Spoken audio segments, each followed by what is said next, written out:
about Medicube, and we are talking about their creams today. For every serum that they have cream with it.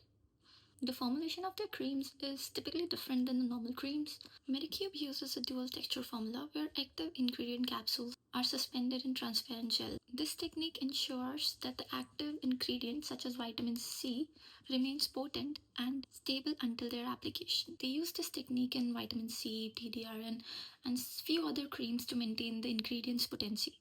Coming on to the cream we were using, it was Deep Vitamin C Cream.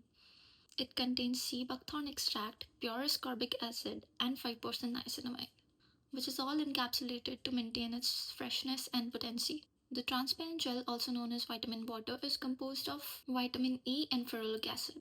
As we all know, vitamin C oxidizes really quickly, and as per our need in these creams, we can use the capsule and the vitamin bottle just like this. It just breaks, and it is quite satisfying to watch it.